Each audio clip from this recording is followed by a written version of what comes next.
नमस्कार, स्वागत है आपका अंचल आंचल में। मैं हूं आपके साथ श्वेता शर्मा। चलिए शुरुआत सबसे अहम खबर के साथ, जहां छत्तीसगढ़ के डिप्टी सीएम अरुण साव ने प्रेस कॉन्फ्रेंस की और इस दौरान उन्होंने कहा कि प्रत्यक्ष प्रणाली से निकाय चुनाव कराया। सरकार बनते ही नगरीय प्रशासन विभाग में योजनाबद्ध तरीके से काम किया गया। 10 नगर निगमों में हमने जीत दर्ज कराई तो 70 में से 60 वार्डों में जीते हैं। 13 दिसंबर 2023 से हमने काम शुरू किया। प्रदेश में केंद्र सरकार की अनेक योजनाएं संचालित होती हैं, जिसमें पीएम ई बस जैसी योजनाएं शामिल है। भागीदारी में किफायती और पीएम आवास योजना, शहरी निर्माण की स्थिति काफी अच्छी है। स्वच्छता रैंकिंग में 11 निकायों ने अपने रैंकिंग में सुधार किए।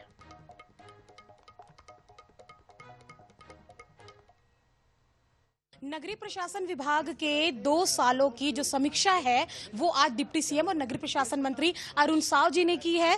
पूरे चीजों को लेकर उन्होंने सारी जो जानकारियां हैं वो दी है कि 2 सालों में कौन से काम है और आगामी कार्य योजना क्या होने वाले हैं। हमारे साथ मौजूद है, सीधे बात करेंगे 2 साल की उपलब्धि। सर, 2 साल लगातार नगरीय प्रशासन विभाग में जो कार्य किए गए उसे लेकर आज आपने जो है प्रेस कॉन्फ्रेंस किया।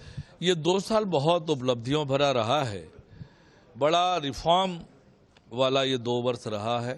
बड़ा रिफॉर्म हमने किया कि प्रत्यक्ष प्रणाली से चुनाव कराने का हौसला हमारी सरकार ने दिखाया और जनता का भरपूर आशीर्वाद मिला। 10 के 10 नगर निगम सीट भारतीय जनता पार्टी जीती। मतलब सरकार के कामों को पूरा समर्थन। पहले दिन से ही शहरों का सुव्यवस्थित विकास हो, इसको लेकर लगातार काम किया।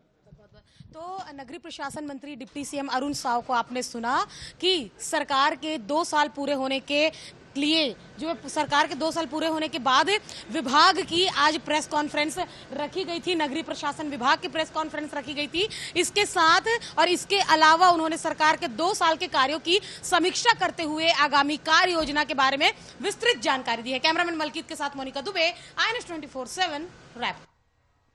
और भिलाई के जयंती स्टेडियम में आयोजित 5 दिवसीय हनुमान कथा के समापन अवसर पर उस समय अफरा तफरी मच गई जब एक युवक अचानक पंडित धीरेन्द्र कृष्ण शास्त्री की कारकेज के सामने आ गया। युवक की अचानक मौजूदगी, जिसके कारण धीरेन्द्र शास्त्री की गाड़ी और पीछे चल रही 2 कारें आपस में टकरा गई। हालांकि राहत की बात यह रही है कि इस दुर्घटना में किसी को भी कोई गंभीर चोट नहीं आई और बड़ा हादसा होते होते टल गया। इसके अलावा एक युवती ने भी खुद की कलाई काट ली।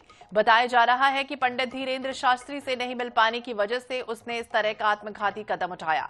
घटना के बाद पंडित धीरेन्द्र कृष्ण शास्त्री ने भावुक अपील की और ये कहा कि कोई भी भक्त इस तरह जान जोखिम में डालकर गाड़ी के सामने न आए और न ही खुद को नुकसान पहुंचाए।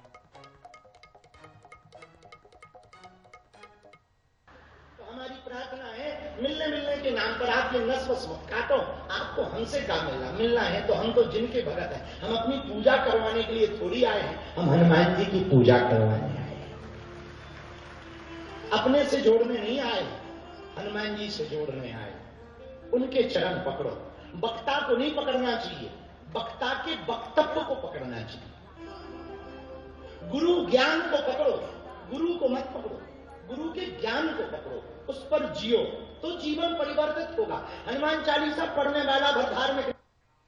तो गुरु ज्ञान को पकड़ो, गुरु को नहीं पकड़ो, पंडित धीरेन्द्र कृष्ण शास्त्री ने कहा। चलिए बात दुर्ग के भिलाई स्थित जयंती स्टेडियम की, जहां आयोजित 5 दिवसीय दिव्य हनुमान कथा का गुरु घासीदास बाबा की आरती के साथ समापन हो गया। अंतिम दिन कथा स्थल पर आस्था और भक्ति का अद्भुत दृश्य दिखाई दिया। तो वहीं कथावाचक पंडित धीरेन्द्र कृष्ण शास्त्री ने कहा कि बीते 5 दिनों में लाखों श्रद्धालुओं का यहां समागम हुआ। ये बजरंगबली की कृपा का ही परिणाम है। उन्होंने लोगों से धर्म, परमार्थ और राष्ट्र सेवा के लिए कार्य करने की अपील की। साथ ही नशे मुक्ति का भी संदेश दिया। समापन समारोह में प्रदेश भाजपा अध्यक्ष किरणदेव सिंह, कैबिनेट मंत्री टंकराम वर्मा, उच्च शिक्षा मंत्री खुशवंत साहिब सहित कई नेता उपस्थित रहे।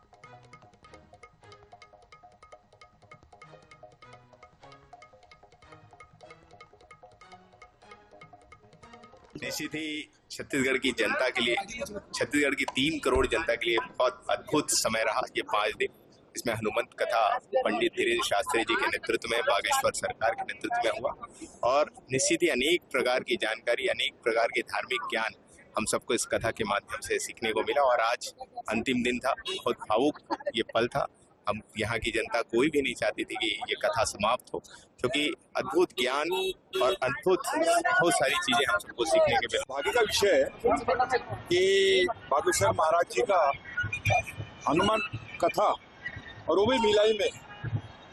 देखिए आप, लाखों की संख्या में श्रद्धालुओं को आना और भगवान राम और प्रभु श्री राम का और हनुमान जी का जो कथा है उसका श्रवण करना, एक बहुत ही अच्छा वातावरण का निर्माण होता है। देखिए, भक्तों की संख्या तो लाखों में थी, और सबसे पहले मैं आप लोग को धन्यवाद करूंगा, हमारी मीडिया को, और उनका इतना शानदार कोऑपरेशन था।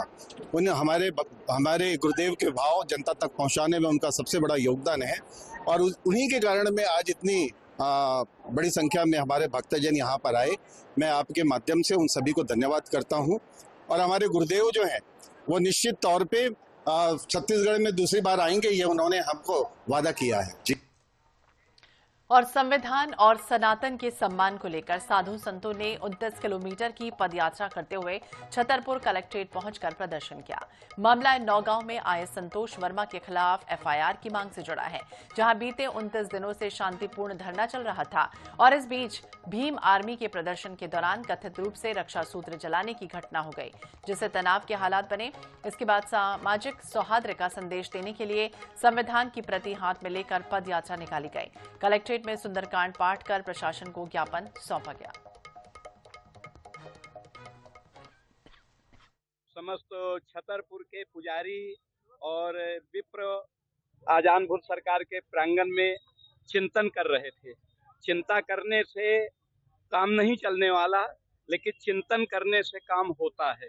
तो भगवान का चिंतन करते हुए कि किस तरह से सनातन की रक्षा हो, और सनातन की रक्षा के लिए सबसे पहले ब्राह्मण की जरूरत पड़ती है, और ब्राह्मण की पुकार को सुन के परमात्मा को भी आना पड़ा। विप्रधेन सुर संत हित। कुछ व्यक्ति द्वारा नौगांव से आकर आज कलेक्ट्रेट कार्यालय में ज्ञापन दिया है, जिसमें उन्होंने अपनी मांगें रखी हुई हैं। उक्त ज्ञापन महामहिम राष्ट्रपति महोदय, राज्यपाल महोदय के नाम से है, जिसे फैसला ने लिया है, और इसको उचित कार्रवाई हेतु संबंधित वरिष्ठ अधिकारियों को भेज दिया जाए। नए साल के जश्न पर आबकारी विभाग ने इस बार फीस बढ़ा दी, यानी कि जश्न के लिए लोगों की संख्या के अनुसार आयोजकों को फीस जमा करनी होगी। अगर किसी आयोजन में 500 तक लोग आते हैं तो आयोजक को 25,000 रुपए तक की फीस भरना होगा। विभाग को उम्मीद है कि 31 दिसंबर के जश्न के लिए करीब 150 आवेदन आने की उम्मीद है। इसके अलावा भोपाल आबकारी विभाग का कहना है कि अवैध शराब को लेकर लगातार कार्रवाई जारी है, लेकिन जश्न के दौरान इस पर खास तौर पर नजर रखी जाएगी। नए साल के जश्न की तैयारियां जोरों पर चल रही है, तो वहीं आबकारी विभाग भी अपनी तैयारियों में जुटा हुआ है। इस बार फीस में भी बदलाव किया गया है, तो इस बार कितनी पार्टीज भोपाल में होने जा रही है, इसको लेकर भी बातचीत करेंगे। इस वक्त हमारे साथ सहायक आबकारी आयुक्त वीरेंद्र सिंह धाकड़ जी मौजूद है। बातचीत करते हैं सर, इस बार नए साल के जश्न को लेकर क्या कुछ तैयारी आप लोगों की तरफ से। सबसे पहले सर हम बात करेंगे कि कितनी टीम आप लोगों की इस बार फील्ड पे रहने वाली है, और किस तरीके से पूरी न्यू ईयर की पार्टीज पर आप लोगों की मॉनिटरिंग रहेगी। मेरे यहाँ लगभग 70 स्टाफ है, उसको एडीओ हैं जिसमें सब इंस्पेक्टर है और नीचे का स्टाफ है, 2 डीओ भी हैं प्रोबेशनर। इन सभी की ड्यूटी लगाई गई और 7 टीमें बनाई गई हैं अलग अलग। सारी टीमें जहाँ जहाँ हमारे FL5 लाइसेंस जारी होंगे या पहले से FL2 FL3 बार हैं, उन सभी में जो परमिट के अनुसार मदरा वहाँ सप्लाई हो रही है नहीं हो रही, इसकी मॉनिटरिंग करेंगे। जितने गेस्ट हैं उसके अनुसार बेस्ट सोर्स है वहाँ शराब लाई गई है उसका वो निरीक्षण करेंगे। साथ ही जहाँ लाइसेंस नहीं बना है और जहाँ हमारे मुखबिर या किसी मीडिया के साथी के द्वारा या अन्य किसी भी माध्यम से हमको शिकायत प्राप्त होती है, उस पर कार्रवाई की जाएगी। देख सकते हैं कि 150 के आसपास जो है FL5 लाइसेंस इस बार जारी होने की उम्मीद है, क्योंकि पिछले साल की अगर बात करें तो करीब 107 लाइसेंस पूरे दिसंबर माह में जारी हुए थे, लेकिन इस बार अगर 31st नाइट की ही बात करें तो इसके लिए अब तक काफी बड़ी संख्या में आवेदन आ चुके हैं। लेकिन सबसे बड़ी बात करें अवैध शराब को लेकर, तो अवैध शराब को रोकने के लिए काफी कार्रवाई अब तक की जा चुकी है, और साफ तौर पर यहाँ पे कहा गया है कि अगर अवैध शराब को लेकर कहीं भी कोई गतिविधि होती है तो उस पर भी सख्त कार्रवाई की जाएगी। भोपाल से INH न्यूज के लिए कैमरामैन सनी के साथ गौरव गुप्ता। और जबलपुर में विश्व हिंदू परिषद के कई व्हाट्सएप ग्रुप पर साइबर अटैक हुआ। हैकर्स ने 3 से ज्यादा व्हाट्सएप ग्रुप के नाम बदलकर स्टेट बैंक ऑफ इंडिया कर दिया। विश्व हिंदू परिषद के पदाधिकारियों ने साइबर सेल में इसकी शिकायत दर्ज करवाई है। साइबर सेल की टीम ने शिकायत कर जांच शुरू कर दी है।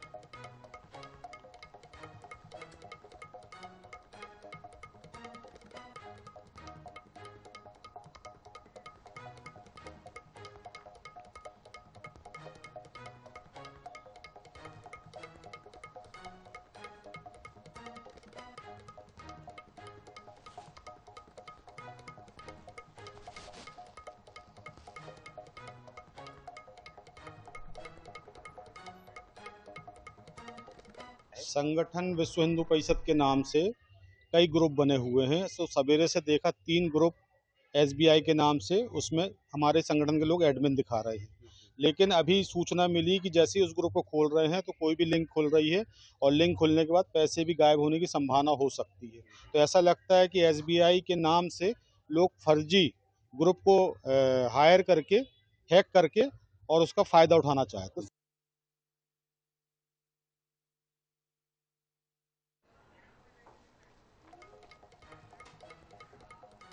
और इस बीच रायपुर से एक खबर आपको बताते हैं, जहां मुख्यमंत्री विष्णुदेव साय के आज के कार्यक्रम कहां व्यस्त रहने वाले हैं। सुबह 11 बजे जशपुर से झारखंड के लिए रवाना होंगे। स्वर्गीय कार्तिक उरांव की प्रतिमा पर श्रद्धांजलि अर्पित करेंगे। सुबह 11:40 पर वापस बगीचा पहुंचेंगे सीएम साय। अंतर्राज्यीय जन सांस्कृतिक संगम समारोह में शामिल रहेंगे और दोपहर 1:20 पर पहुंचेंगे जशपुर। विश्राम गृह कर शाम 5 बजे आएंगे राजधानी रायपुर। तो दिन भर ये व्यस्तम शेड्यूल सीएम साय का रहने वाला है। स्वर्गीय कार्तिक उरांव की प्रतिमा का अनावरण सुबह 11:40 पर वापस बगीचा पहुंचेंगे सीएम।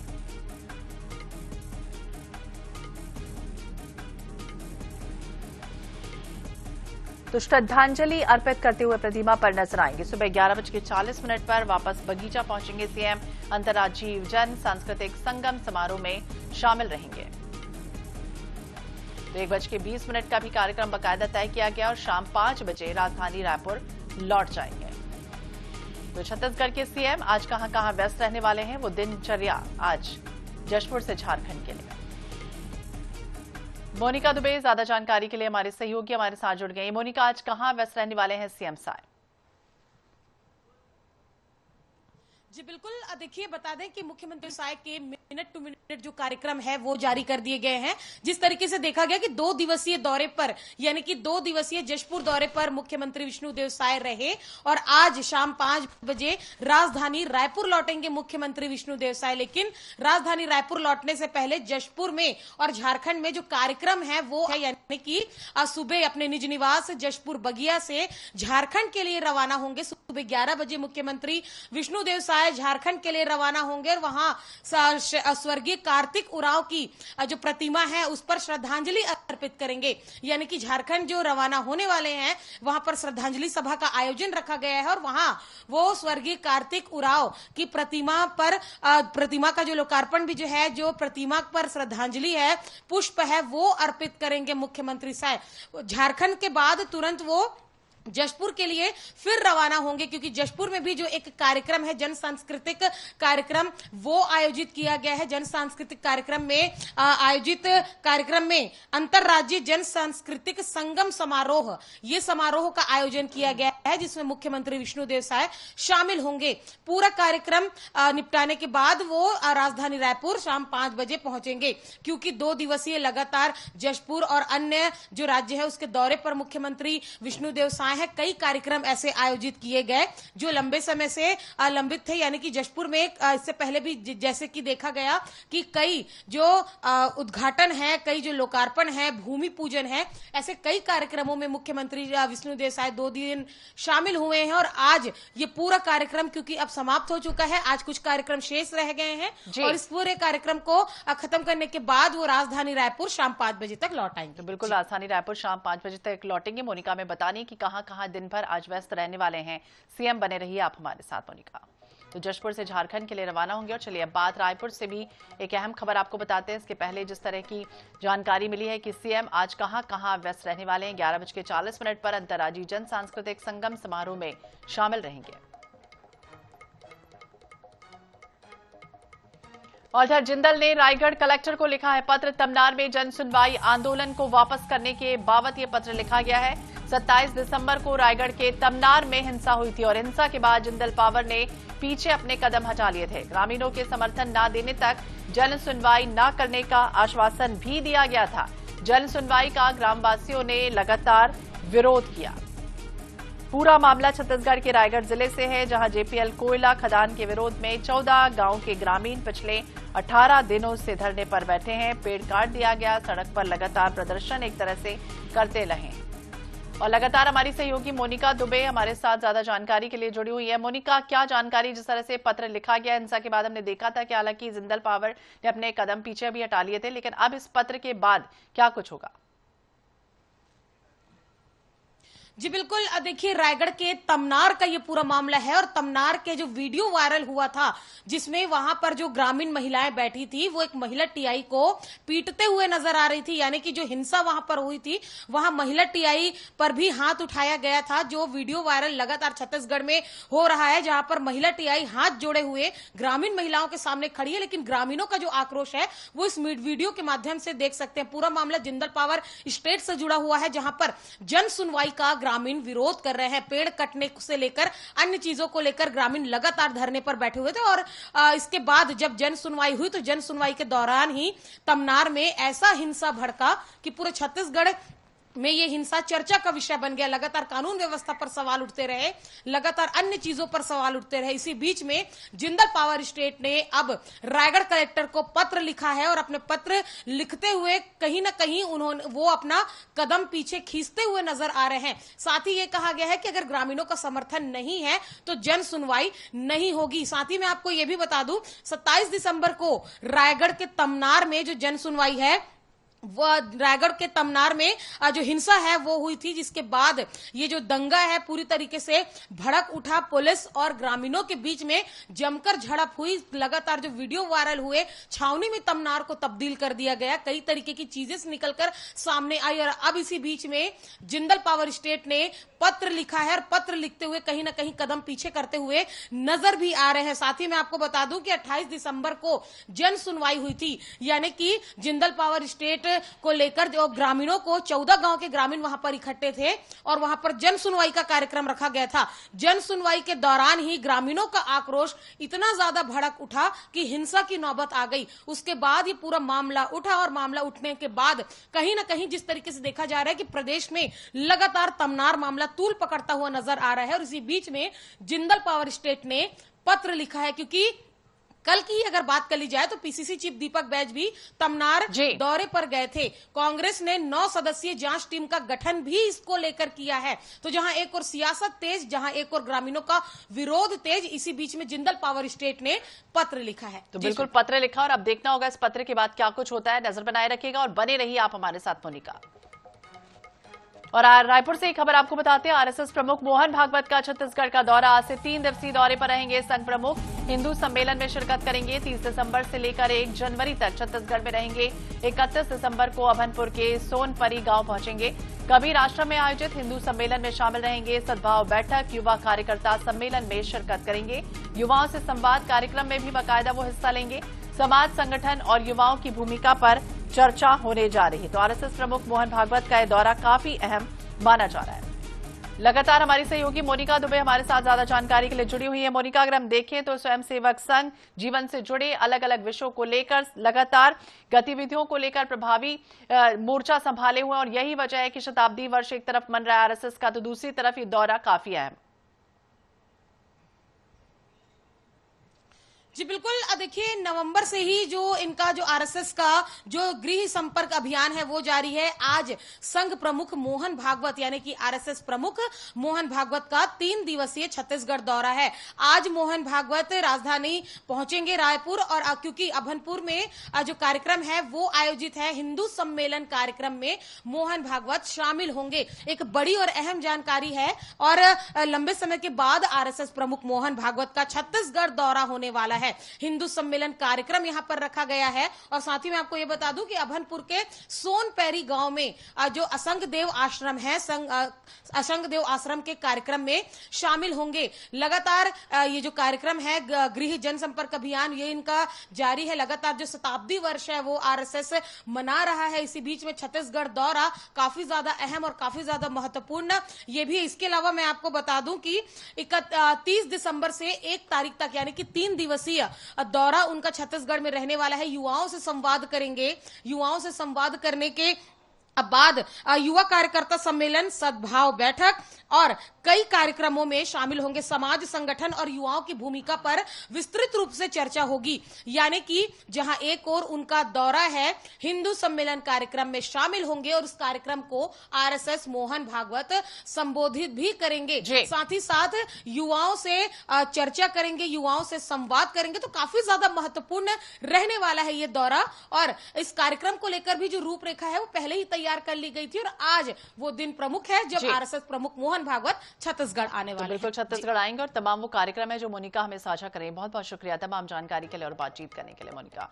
और चलिए बात पर्यटन नगरी खजुराहो की, क्योंकि गलियां इन दिनों लोक संस्कृति के रंग में रंगी दिख रही हैं। वहीं पर्यटन नगरी पहुंचने वाले देशी विदेशी पर्यटक नए वर्ष को लेकर बेहद उत्साहित भी हैं। शहर की प्रमुख सड़कों पर लोक कलाकार पारंपरिक वेशभूषा में लोक नृत्य और संगीत की प्रस्तुतियां दे रहे हैं। तो वहीं शाम होते होते आदि वर्त संग्रहालय में आयोजित सांस्कृतिक कार्यक्रम में बड़ी संख्या में पर्यटक शामिल हो रहे हैं। बाहर से भी आए सैलानी लोक कलाकारों के साथ शिरकत करते दिखे, जिससे खजुराहो का माहौल पूरी तरह से उत्सवमय हुआ है।